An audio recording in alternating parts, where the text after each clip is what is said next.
Olá, meus amigos do canal G. Vital. Eu queria nesse vídeo bater um papo com você. Eu queria pedir a sua atenção. O que eu vou tentar fazer aqui é mostrar para você que nós estamos dentro de um plano diabólico. E no futuro todos nós viveremos uma vida isolada. Talvez a minha geração não, mas as dos nossos filhos e daqueles que têm neto, com certeza sim. E eu quero te mostrar como é que o diabo trabalha de uma forma tão sutil e às vezes tão bonita que nós acabamos por concordar e aceitar os planos dele.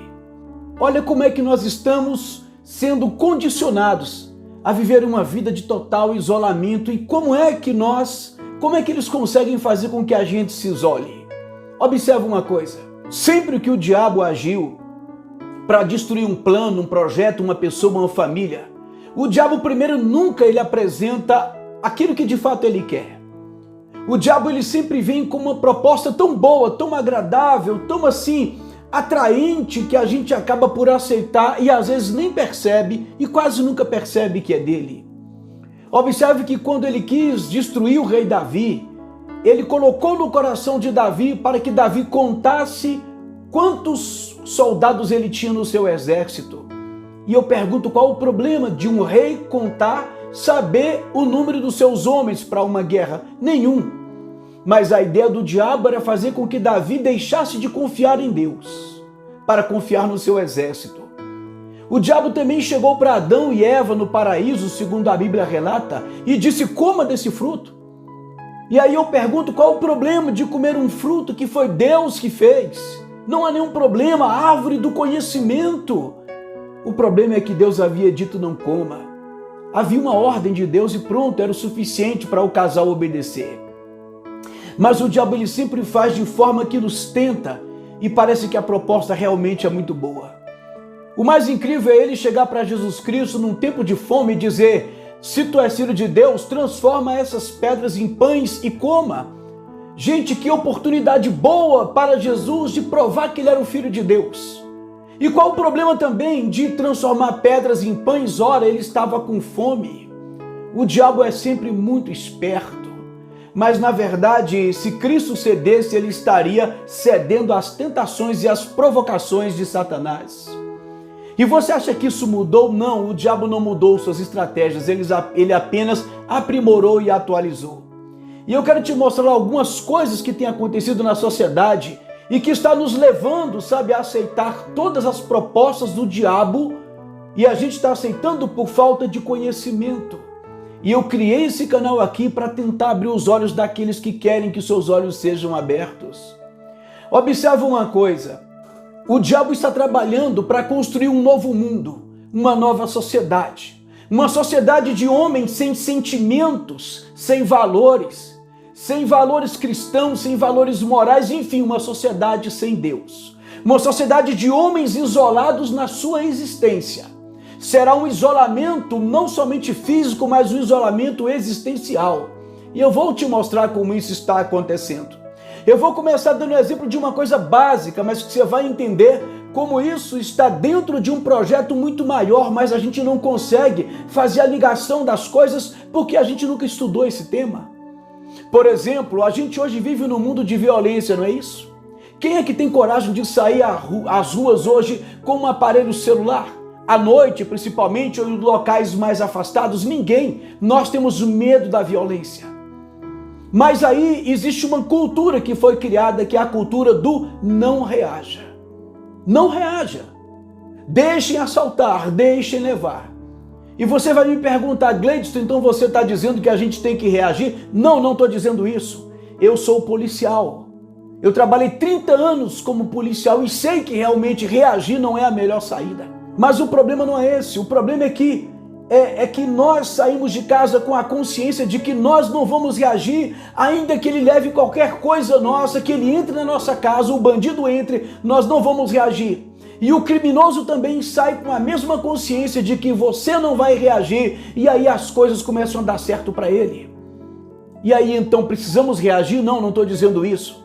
Mas eu quero que você entenda que ao mesmo tempo que cria essa cultura do não reaja, essa mesma elite, esses mesmos especialistas dizem que você não pode ter um instrumento na sua casa de defesa. Você não pode andar armado porque isso é perigoso. Então, ou seja, os mesmos especialistas que dizem não reaja, eles dizem que você não pode ter um instrumento de defesa.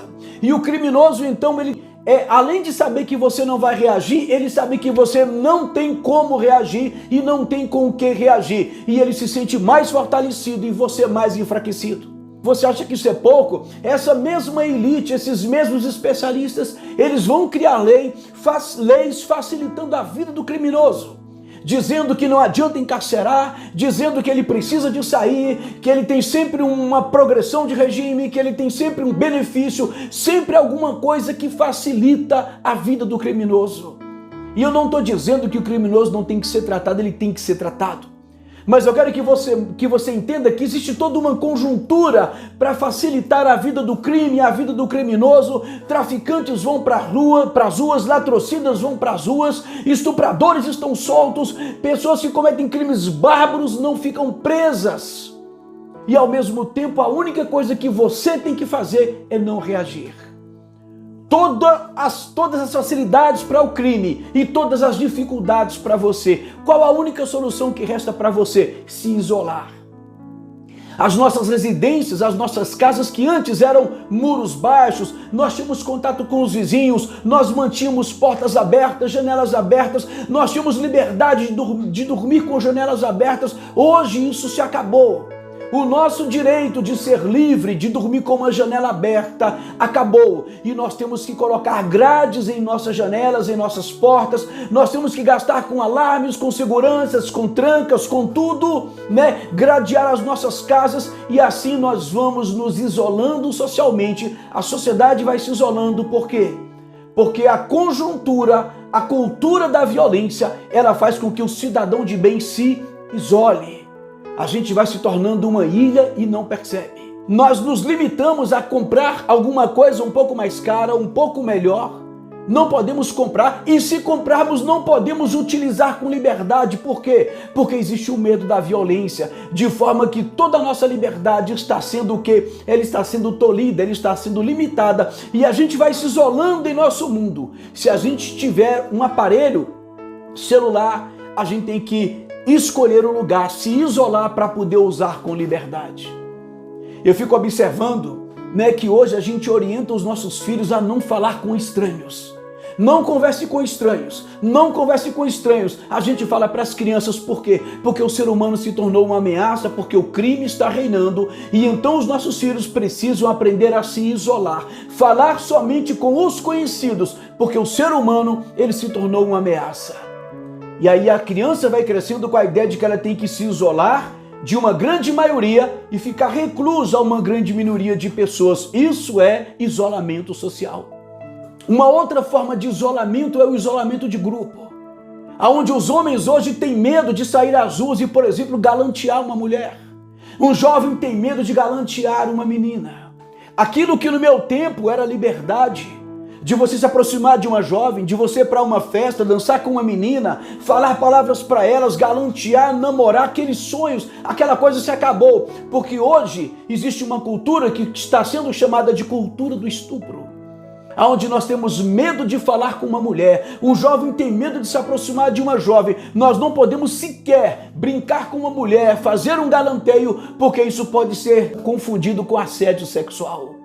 O homem branco, ele tem medo de brincar com o negro, por mais que seja seu amigo, porque antigamente tínhamos a liberdade, mas por causa dessa cultura de jogar uma classe contra a outra, nós temos medo de brincar com as pessoas e isso ser confundido com racismo. Um heterossexual, ele não pode brincar com um homossexual, porque isso pode ser confundido com discriminação.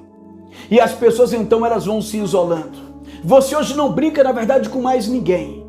Você não brinca com um nordestino, você não brinca com um galego, com um alemão, você não brinca com um japonês, você não brinca com ninguém, porque tudo isso vai ser interpretado como racismo e as pessoas começam a se isolar, elas deixam de criar vínculos, laços de amizade, de liberdade, porque elas têm medo simplesmente de que isso seja confundido com um ato de racismo, de violência e discriminação. a consequência disso é o isolamento de cada cidadão, de cada indivíduo em relação às suas amizades. E a gente não vai percebendo isso. E nesse contexto, não bastasse tudo isso, aparece agora uma doença. Uma doença onde essa mesma elite de cientistas, ou seja, sempre um grupo de especialistas diz o que para você? Se isole, fique em casa, ir para o trabalho é perigoso.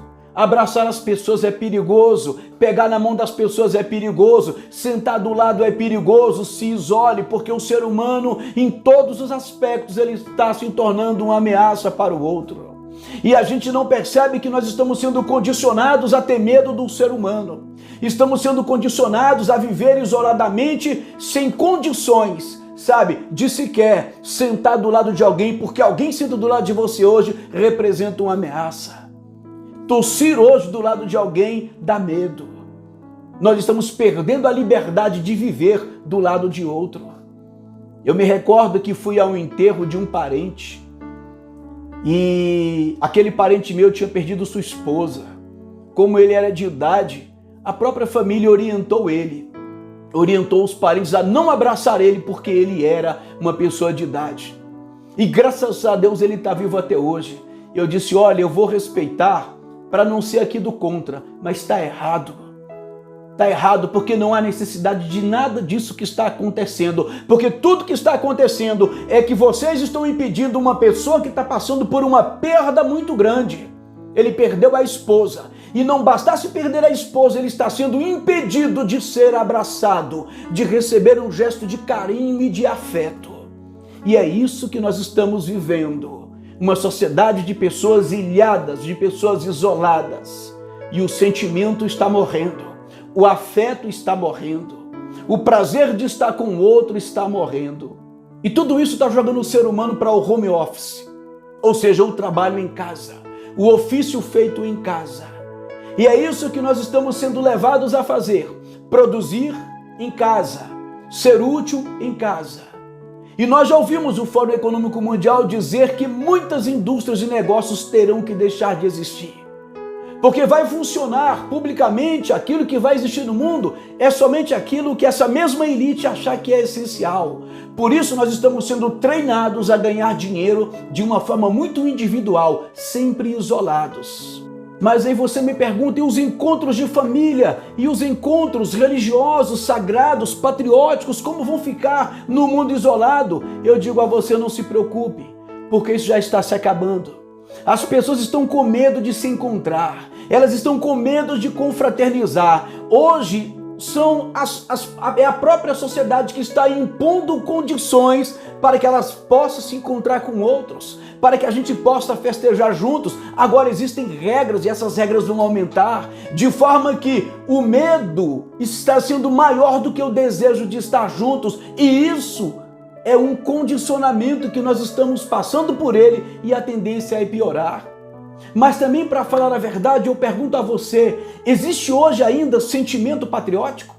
As nossas crianças, os nossos jovens, hoje, eles têm desejo, eles têm sentimentos patrióticos?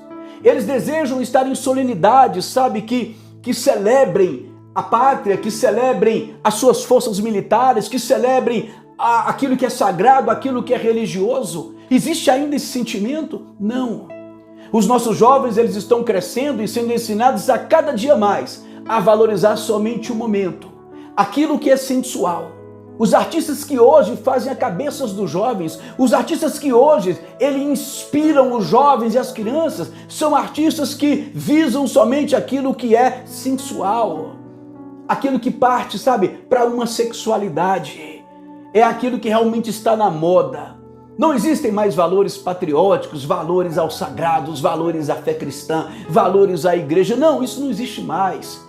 Então essas celebrações, elas tendem realmente a se findar, a chegar a um fim. Você já parou para pensar que hoje a nossa juventude, o que é que ela valoriza? São os grandes encontros, são as grandes festas, as grandes raves, aqueles encontros regados a álcool e muitas vezes a drogas. Aonde ali eles se encontram, se beijam, fazem de tudo. Aonde o homem fica com o homem, a mulher com a mulher com o homem com a mulher. Aonde cada um fica com quem quiser. e depois todo mundo vai para casa e ninguém tem compromisso com ninguém porque não existe sentimento. O que importa é o momento, é o prazer sendo saciado ali momentaneamente, porque hoje nenhum sentimento mais é duradouro, nenhum sentimento mais é permanente, nenhum sentimento mais ele é real. Não se tem mais o desejo de ser um pai de família. Não existe mais hoje o desejo de ser uma mãe de família, de constituir uma família. Não existe mais o desejo de uma mulher cuidar do seu lar, da sua família. Não existe mais o desejo do homem ser aquele protetor, aquele que guarda a família, aquele que preserva a sua família. Não, esses valores foram destruídos. Mas a gente não tem que se preocupar, sabe por quê? Nós estamos na era da inteligência artificial. E a inteligência artificial, ela está se encarregando em substituir a inteligência humana. Ela está se encarregando em substituir o próprio ser humano. Tudo que está acontecendo hoje tem um porquê, tem uma razão, tem um objetivo. Infelizmente, a gente desconhece. Infelizmente, tudo aquilo que Deus deixou como projeto foi sendo sufocado, muitas vezes com o apoio dos próprios cristãos. Muitas vezes por negligência dos próprios cristãos. Eu até diria que nós somos cúmplices de todo esse esfriamento, de toda essa desgraça, de todo esse contexto que está nos levando a sermos uma ilha isolada, uma ilha existencial. Cada ser humano, ele vai se tornar uma ilha. Existencialmente nós estaremos sós. Não haverá mais sentimentos, mais afetos, nada disso. Porque tudo isso está sendo destruído. Na verdade, tudo aquilo que Deus deixou está sendo destruído, está sendo sufocado. E aí eu tenho que voltar à palavra de Deus quando Deus disse que o meu povo foi destruído porque lhe falta o conhecimento. E é isso. Nós estamos dentro de um projeto futurista. E esse projeto, para se concretizar, ele precisa destruir todos os valores que foram construídos, para que dê lugar a essa nova humanidade, a essa nova ordem, a esse mundo. Um mundo totalmente artificial, sem sentimentos, sem Deus, sem crenças, sem fé.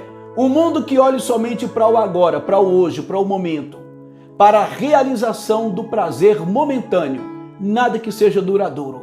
Principalmente, nada que dependa de uma vida eterna. Eu lamento, eu me entristeço. Eu confesso que eu me entristeço quando eu olho para essa sociedade, quando eu estudo tudo isso e vejo onde eles querem chegar. E vejo que nós estamos contribuindo com isso simplesmente porque não conhecemos, insistimos ainda em achar que tudo isso é teoria da conspiração. Mas a realidade está aí para quem quiser comprovar. Que Deus nos desperte, que Deus abençoe a todos.